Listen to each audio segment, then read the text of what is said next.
Good afternoon, everybody. Indeed, what I want to do in the next half hour is give you a little bit of a dive into some of the hot topics that I think are applying in the field of computation. As Peter said, this is the exponential technology that's making everything else exponential. Our good friend Moore's Law, which we talk about almost every moment we can here, is driving not just computing but other things, and also networking. In fact, many people would say the internet's changed their lives even more than computing has. And I've had some good fortune with the internet. I founded the very earliest .com company back in the 80s.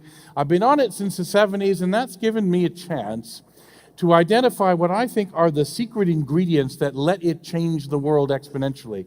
What is it you want to see when you want an exponential revolution? And these ingredients are important because they occur in other places. We see them in other technologies, and they can tell us we're on the path to something exciting. Well, the first ingredient I like to see is the presence of early adopters. Now, you know who early adopters are. They're basically stupid people with too much money, right? They're going out and they're buying the 6S of something. They still have a contract on the 6.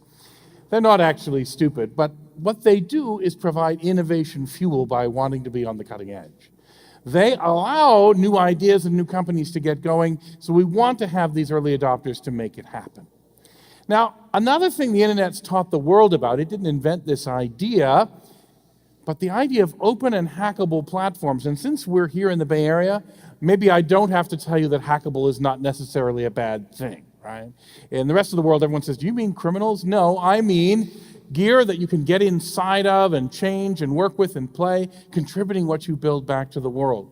Well, the internet's based on that. In fact, our world's become based on that. On the screen is actually a small computer board, which is open source. It means that anyone can modify and make it.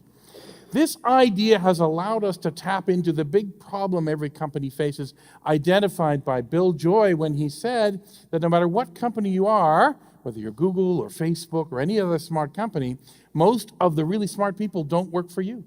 They work for other companies. And that's a barrier. How do you compete in a world where you have a minority on what's really smart? Well, the answer is to let the whole world build what you want to build.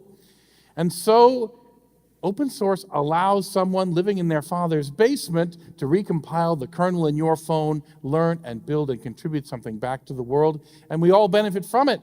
This beat the billions of dollars that Microsoft spent on trying to win the operating system game. This is how the software in your phone works, in your MacBook works, not your Windows computer, of course, in most of the web servers and online tools that you've used, all derived from this principle. An interesting invention of the internet was not really an invention. In fact, it was an accident. It's the pricing contract, not a technical thing at all. The pricing contract of the internet looks like this. I pay a flat monthly fee to get my line to the central switches. You pay a fee to get your line to the central switches, and then we talk to each other without accounting too much for the data that goes back and forth. Well, this gives people the illusion that it's free. It's an illusion because we are paying and companies are making money. But this illusion allows new ideas to flourish without having to figure out their financial justification on day one. The old rules of business required business plans and forecasts and knowing exactly how you were going to make your money. But companies like Google and Facebook and YouTube, they all were born in dorm rooms without any idea, actually, of how they were going to make their money. And they were able to grow to become huge without bandwidth bills that would have been associated under the old system of paying all the time. You know, back, oh God, it's a large number of years ago, but at the dawn of Netscape, the first browser company, they put a camera up that was pointed at their fish tank. And it was really funny to everyone that they could go to the other side of the world and see these fish. Now, if they had built that in the old way networks worked, where you paid by the byte, they'd have been called into the boss's office a few weeks later and been told, why did I just get a huge bandwidth bill so people can look at our fish? Turn that off. And that boss would have turned off that first webcam, would have turned off Google, would have turned off Facebook, would have turned off so many things that weren't turned off because we had this playground that came from this surprisingly innovative accidental pricing model. Now, another concept, this one much more deliberate, was a concept we call the stupid network. Now, this name arose in the 1980s when the phone companies were selling a new product called the Intelligent Network. And the idea behind IN, as they called it, was a new generation of phone switches, which in the 1980s gave people new features like call waiting and call forwarding and all of these things that you could get. And you could call them up and get those features on the phone you already had on your desk. For the younger people at the back, I'll explain, people used to keep phones on their desk with wires that came out of them, and you talked on them, and you can still find them in museums. But the phone stayed the same. The phone was stupid. The network was smart. The switch was smart. The internet flipped this upside down. The internet said, let's put the intelligence at the edges, in your phone, in your laptop, in the web server that you're talking to. This is where everything smart on the internet takes place, not in the center, not in the routers and the switches, in your devices. Because the intelligence is there, anyone can improve it. Anyone can change it. Some friends of mine in Sweden and Estonia wrote a program called Skype. I'm not even going to have you raise your hands. You've all used it. It's the largest provider of long-distance minutes in the world. They would not have been able to go to the phone companies back in the 1990s and say, excuse me, phone companies, would you mind if we build this thing that eats your lunch? They would have been told no, but there was no one who could tell them no. The phone companies couldn't tell them no, because that's not where the intelligence of the network is. It's not in the phone companies. It was in the PCs that they wrote Skype for. This, again, is this innovation fuel that has taken everything over. Now, the other lesson the internet's taught the world is the lesson of being a software-based business or process. Mark Andreessen, as we know, he was at Netscape, of course, and now a VC, crystallized this well with the phrase, software is eating the world. To go further, I think that if you are a company and you do not find that most of the value of your company is residing in your software, instead of in the other things, which you have to have, you still have to have infrastructure and hardware. But if the value is not in your software, you may find you are not a company before too long in the 21st century. Why? Well, it's because you don't have this. I don't have this either. We'd like to think we have crystal balls, but we don't. But people come to me and they show me plans for companies and cities for the year 2025. And I say, very interesting plan. I can tell you one thing about it. It's wrong. You can't make a plan for 2025 today, not with the change pace that we've been showing you and we'll be showing you for the next 3 days. We don't understand enough about 2025 to plan with the knowledge of 2016. We have to plan for 2025 with the knowledge of 2023. That's what your competitor, the one who's going to eat your lunch, is going to be doing. But so in 2023, maybe we'll know enough. The only way to move at that speed, to be that flexible, is to be software-based. If you are based on huge investments in infrastructure and hardware, when 2023 comes along and the rules of the world change, you will be lost. And this is a lesson the internet has taught us. I actually like to point to our landlord. Singularity University is based at Moffett Field, the NASA base, a little bit south of here. And so our landlords, well, let's say they're not very good landlords, but they're great rocket scientists, and that's worth something. And they send probes out to other planets at that facility. This is the New Horizons probe, which went out to Pluto and sent us pictures of Pluto last year. Now, that probe was launched more than a decade ago. In fact, it was launched so long ago that by the time it got to Pluto, Pluto wasn't even a planet anymore. But inside that probe was software. New software written just a few months before it got to Pluto, which did new types of image processing, new types of signal processing, software that did things that weren't conceived of by the people who launched it, and so it could be better and it could be field upgraded at Pluto, which it's hard to get FedEx to go out there. This is what every company has to be, something that can change that cheaply, that easily. This is how the 21st century must work, and the internet has taught it to us. Now, we are going to have a lot of internet. I'm going to steal the front of Peter's book here, Peter's book on abundance, and tell you that abundance is definitely coming when it comes to bandwidth. A lot of different ways. Just let me touch on a couple of them for you. In particular, I'm going to tell you the phone company's secret plan for taking over the world again. They're kind of annoyed, by the way, that this old approach fell down and didn't own the world anymore when the internet came. So they have a new plan, but it's a very clever plan. which is they're going to put server farms, cloud server farms, right in the cell towers or near them, and right in the boxes on your street. So today, most companies in the world who are providing network services, they buy cloud computing time from Amazon and Google and Microsoft and Rackspace and all these other companies. And all those web pages you went today, a large fraction of them were on these cloud computing resources. They're going to put those resources there and tell the companies, don't buy it from Amazon, buy it from us, because if you do, the server's going to be in the cell tower, half a millisecond away from the customer, and able then to do the computing for people with real fast response and very low latency. And this is an unfair advantage they have. Nobody else will get to be that close. This may be where your virtual reality is rendered. This will be possibly where your robots are controlled as they move around your house, because you can't afford to do all the computing in the mobile devices. It takes too much energy from the battery. This is Marty Cooper. Marty was the creator of the world's first mobile phone, which Catherine is holding in her hand.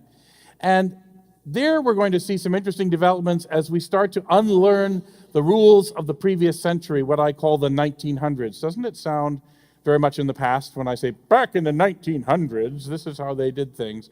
Well, back in the 1900s, the way that we arranged our radios and our mobile phones was we handed out monopolies to radio bands to companies who first just signed up and eventually paid for it. It's like the government said, I tell you what, we're going to sell blue to Verizon and we're going to sell red to AT&T, and they will be the only people allowed to use that color. And that's actually how it works. Colors are just bands of electromagnetic radiation. But instead, it's in radio bands. This is an idea from the 1900s. This idea came about when we didn't know how to make smart radios that can change their frequency, change what antenna they're using, change how much power they're using, all these things knowing who they're talking to. And they can share the electromagnetic resources much better than the old way of thinking could. So we're slowly going to move to this way of thinking. We're opening up the old unused TV channels to this sort of use. And we're slowly, I hope, going to convince governments not to hand out monopolies and let everybody do things so we can get more and more bandwidth through the wide open spaces that we want to. Another really cool development was done by my colleagues at the Google X Lab. So tomorrow, you'll see me talk on self-driving cars, which is my big passion right now. And I worked on Google's car at their X Lab, but my colleagues built a very interesting system called Project Loon. How many of you have heard about Loon? I think many of you will have. The idea behind Loon is to put radio relays up in balloons 20,000 meters up in the stratosphere above the airplanes, which slowly will drift across a continent. And so they don't have motors. They can't change where they are. They can change their altitude. They can go up and down, and they can find winds at different speeds, different directions, at different levels. And this will allow them to guide the balloons, very roughly guide them, and make them evenly spaced as they drift across a continent. In the diagram, their current project, the archipelago of Indonesia, an area very difficult to provide wireless connectivity to. If they can do this, and they have kept balloons up now for actually more than the 100-day target that they set, they can cover an entire continent with radio connectivity at a low price. It is available today from satellites, but at a high price. Today, there are 3 billion people connected to the world. It has changed all of our lives. All of you, I'm going to guess, are in that 3 billion. But the other 4 billion, they're coming online. They are going to be connected. They are going to become the customers of you and your companies. They will be interacting with you. They will be learning the price of the crops they're growing in other towns. Their worlds will change if they want them to. They're not going to force them to connect. And this is going to be dramatic for the planet. It may happen actually not just in balloons, but in drones. Facebook and Google and several other companies now are also building drones with long duration, either with solar panel or power or transmitted power, which will float up in the air and give a cell tower without the bother of building the actual tower. We're going to have a lot of bandwidth, but that's okay because we're going to have a lot of things we want to do with it. Here's a picture of me attending a conference in London for 3 solid days, while I'm actually also speaking at another conference in the United States the same weekend. I'm doing it using a telepresence robot. And I was there, like really there in London for 8 hours. Here I am at a party. You can see the bar in the background. The bar refused to serve me because my robot was only 1 year old. And don't ask why the woman I'm talking to is dressed like Lara Croft from Tomb Raider. That is another long story. But this was an interesting experience. Was it as good as being in London in person? No. But was it a third as good? Yeah, I'd kind of say that, and it's going to get better. And I didn't have to sleep on a plane, and I didn't have to buy a hotel room, and so it was a pretty good deal. This is going to improve, and we're going to find ourselves traveling more through the bandwidth that's going to be delivered and through these technologies. We're going to combine this with something else. New hardware with interesting new abilities to present interfaces to us. Now, at the Google X Lab, another tool they built is this contact lens, which, as you can see, has electronics in it. It's able to measure the sugar in your tears, and that's related to the sugar in your blood, which is very good news for diabetics who find themselves poking themselves with a stick on a regular basis. But much more interesting than this is the idea of electronics in contact lenses, which may allow us to get interfaces with computers that nobody can see or perceive but us, and which don't intrude into the world. You'll remember the other project at Google X, which was Google Glass. You don't see Google Glass that much. Now that may surprise some people because it was engineered very well. It was so light that you could forget you had it on. The problem that they didn't count on was nobody else forgot you had it on. Right? And so people found it a little bit off-putting to have people walking around with these computers on their heads. That may change in the world, in the future I mean, and bring us into an even further generation of virtual and augmented reality. So again, it's old news about Oculus and Facebook buying it. Beyond that, we're going to have a session later on, so I won't go into too much detail here, but we're going to have a session about what's going on in virtual and augmented reality. It's going to be very big. This is one of the things I'm most excited about. And the company I may be most excited about, no one has actually had a chance to see in the public, called Magic Leap. Let's skip their promo video, because let's see a real video that they shot through their glasses. And the important thing I want to point out about this video is, do you notice how that robot there wasn't in focus until they focused the camera on it? Right? You'll see it again here as they show a demo of a room with a desk, and then there's a solar system that appears and they focus on it. Well, you need three things to make something fake look real. You need to see with two eyes so that it looks three-dimensional. We have our stereo ability. You need to have parallax, which means as I move my head, I see you move against each other and against the background.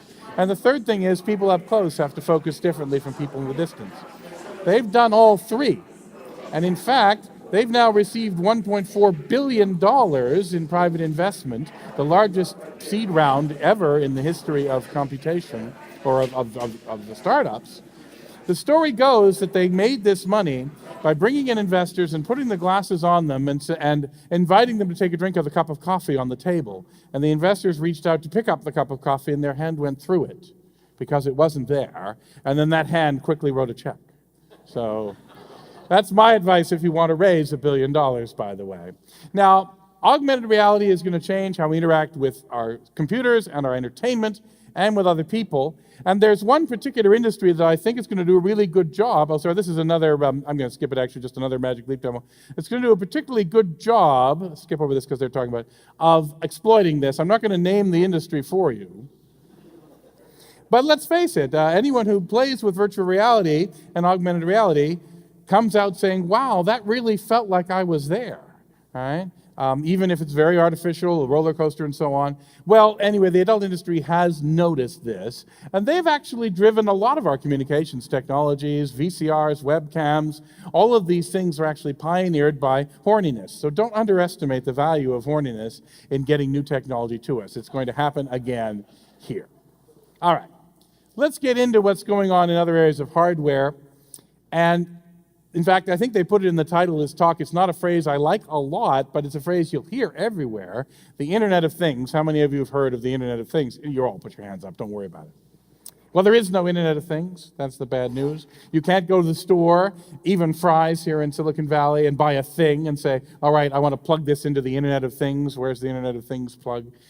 That doesn't exist. That's a marketing phrase because there isn't one common theme or protocol or way of making this work, but there are 1,000 different applications, all the result of three trends in three technologies. The three technologies are computing, of course, sensors, and networks, and they are getting cheaper, they are getting smaller, and they're getting to use less power. And that last one, actually, I think is one of the most important ones. The other two are our good friend Moore's Law. So if you've bought a phone recently, you've seen the sensor explosion. There's new sensors in every model of phone that you get. There are other sensors that are just on the cusp of this, environmental sensors, medical sensors. All of these things are coming down to prices that can be measured in just a few pennies or a few dollars. And then we're combining that with cheap computing, and that's Moore's Law, as I said. These are some of these little prototyping computers that are very popular now. Anybody building a new experiment is probably using one of these, and they've gotten really cheap. How cheap? Here is an example. This is a computer called the Raspberry Pi Zero, which came out earlier this year, pictured next to a $5 bill, not just to show you how small it is, but to show you its price. This is a computer that might have made the supercomputer list in the late 1980s if they'd had such a list with these things on it, and you can get it for less than the price of a cup of coffee. Now, it's overpriced coffee, I think we can all agree. But the latte is probably going to get more expensive in the next couple of years, and the computer is going to get cheaper. And so this is the way I like to bring us into thinking about this. Computers, former supercomputers, costing less than a cup of coffee. What happens when you can do that? What becomes economical? What changes when you can do that? Now, when it comes to networking, we actually have the reverse problem. There's a joke we even make in our field that the great thing about standards is there's so many to choose from, and that's definitely true here. Nobody's won the battle of how these things will communicate with each other, but there's a lot of interesting stuff going on there. We won't go into it in great detail today. There's also a lot of hype. In fact, the Internet of Things, I make fun of that phrase because it did hit the top of Gartner Group's hype cycle this year. So I tell you that I don't believe, for example, that the smart fridge is going to change our world, the fridge that knows when your milk has expired. I have found that the old smelling the milk method still continues to work reasonably well. I don't think it's going to be your washer and dryer having a long conversation with your thermostat about whatever they want to talk about. But these are real photos from CES of things that people imagine are going to be life-changing enough to be products. It's not going to replace your mother. I'm quite confident of that one as well. And I'm also confident it's not going to be video conferencing for dogs. But maybe that's a bigger market than I imagine. I've got to admit I've always been more of a cat person. This pepper spray, which takes a photo of the guy you're spraying and emails it to the police, I could see some applications for that. I actually bought these, which are small tags that are about the size of a coin. They run off a coin battery, and they can last a year on that coin battery and do basic networking. And so I did not buy them to find my shoes. I bought them for my cat, because in the United States in particular, there's a law that all cats have to be on the internet. If you've been on YouTube, I'm sure you're familiar with that law. Now, the biggest dollar value around all this stuff is still in the industrial area, in things like managing the supply chain, making sure that companies understand where everything in their supply chain is and if it's going to arrive on time. So that can save a company a lot of money. It's not the sexy stuff we like here at SU. Right? We're kind of trying to hope to find out what's going to change your life. In fact, supply chain is so sexy that basically this is the best clip art I could find on the web to represent supply chain management. So I apologize to those folks. But this is already happening. These are industrial sensors for tanks and pipes that measure all the fluids that go in and out of the tanks and pipes. Expect every industrial process in the world to be measured and instrumented in the years to come at a very low price. In fact, this is already happening in many large companies today. This is a sensor which can measure gases coming out of the ground, so you can track if they've had pollution or if landfills are problems. Again, all of this getting down to those cup of coffee prices and making the difference. Now, when we get back to changing our lives, a lot of people want to look at wearable devices. How are we going to wear computers? How many of you have the Foxconn watch? Sorry, the Apple Watch. Okay, we have just give your hands up. How many of you it's changed your life? Oh, some of the hands went down, I'm afraid. Well, yes, the jury's still out on exactly what kind of wearable device is going to change our lives the way the phone did, or Facebook, or these other things that we all know. Most of the wearable market today is focused on fitness and health tracking for healthy people. This is the Fitbit that I'm sure you're familiar with. But I would say we still are, even though they had a successful IPO, we're still looking for the killer app. Now, I'm told killer app is the wrong phrase in the medical business. I'm a Silicon Valley guy, so I use that phrase all the time. If you actually have something wrong with you, we have a different story. So there are a lot of interesting devices for treating medicine, and we're going to see a talk later on this week by Daniel Kraft about a lot of cool things going on there. But here's another example. It's a pill bottle cap that knows when you've opened the pills and can tell you or your doctor whether you're taking your medicine. That can make a big difference in your life if you have a need for that medicine.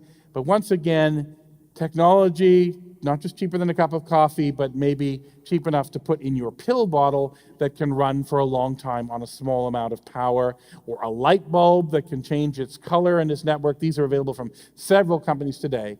Computing, networking, showing up in our light bulbs and in millions and millions of other devices. Now, Intel here in Silicon Valley is, of course, the company that makes the chip in your laptop, but they missed the boat on the low-power computing. But when they did come out with a chip, I like showing it because here's another one of those supercomputers from the 1980s fit into a camera memory card. Right, that's, again, how small and how cheap we can make it. In fact, they decided to put it out first as a baby jumper. And this baby jumper will let parents finally go out and have a date. Whenever you're allowed to do that, and still be helicopters who hover over the children, which is how parents have to be today. Now, this sensor doesn't tell you whether the diaper needs changing. They found in their research that babies already come with an audible alert system that tells you the diaper needs changing. But if you ignore the audible alert, you get a chemical alert, so you don't want to ignore the audible alert. Now, that didn't stop another guy from saying, I got to make a diaper which will tell you if the diaper needs changing. I don't know if parents are going to stick that on the bottom of their kids, though. And I'm not sure as well there's going to be a big market in the fetus market, but that is where you want to get your brand identification. Don't wait until they're a baby to get your brand associated with them. Get them when they're a fetus. Again, those are real products. So the value of doing all this is estimated to be very high. This is our partner Cisco suggesting close to $15 trillion in value over the next 10 years, most of it in asset utilization, supply chain, productivity, but some of it in these innovations that change our lives. That's what I'm still looking for. It's why I'm still a bit skeptical, and I want people to show me those killer apps, if that's the phrase we're going to use. So here's where I look for it. I look for it in 3 different areas. The first thing is, can we find tools that do for us the things that rich people used to get their servants to do? This is the house from the Downton Abbey TV show, if you don't watch that. All right, so these people had servants, and when labor was cheap, they did all these things for us to make our lives smoothly. If you can do something like that, well, then you've got something you know people already will pay for if they can get it at an affordable price. The next thing I think is interesting to research is this word, context. Why are our devices so stupid? Why don't they know what's going on in the room around us, what we're doing? They don't. But I think we could make them more aware of that, and so we could make things more smooth and make the world more frictionless. Because I think my industry has done a terrible job at making things frictionless. Many of the devices that we buy and sell make our lives more complex. They're harder to use. They're not that wonderful, smooth experience. Now, Apple likes to pretend they do that, but they've got just as many problems with how their phones work as anybody else. When Uber made it so you could get out of a car and not have to even worry about paying, people loved it. Even though the product was a ride, they seem to love even more how smoothly it ran. So if we can make these devices make our lives frictionless, this is where we'll really see them change our lives. All right. I actually, I'm getting close to the end of my time, so I'm not going to cover some of these in as much detail, but let me give you a brief touch on our friend Moore's Law. And this chart you already saw earlier on today about Moore's Law going back in time even before the integrated circuit, and how it survived all the way back to 1900 if you'd put it in other technologies. But you'll also hear people tell you we're facing the end of Moore's Law. We might be in integrated circuits, but that doesn't mean that's the only technology that will do computation. But there is one problem. You've probably noticed in integrated circuits that as the chips are still getting more powerful, the clock speed has sort of stayed fixed. You're not getting a computer now that does the same software twice as fast or 4 times as fast as it used to. Instead, what they sell you is 2 computers on the same chip for the price of 1, or if it's a server, 8 or even 32 chips on the same processor. Now that's great, but it doesn't run the same software 32 times faster. It has to run new software because every program has 2 different types of work in it. One type is like ditch digging. If it takes a week to dig a ditch, with one person, you can hire 7 people and get the ditch in one day. It's very easy to do. But every problem also has a little bit of work that's a bit like baby making. And not the fun part of baby making, but the hard part that women do. A woman can have a baby in 9 months. You cannot put 9 women on it and get a baby in 1 month. And so, no matter how many processors you throw at a problem, you can get rid of all the ditch digging and make it take an instant. But the other part, the part that can't be split up that way, that stays the same, and that doesn't get any faster. This is actually the challenge we have to face to make our computing faster. So that's the time I have for today. Tomorrow I'm going to come back to you and tell you about my passion in self-driving cars. And in fact, I'm going to do a mostly new talk for those of you who've been to SU before about some of the hot issues just in the last few weeks that we've seen as the world of self-driving cars has changed tremendously. So thank you very much, and I'm afraid we have run out of time for questions, but there's going to be more for you throughout this entire week. Thank you again.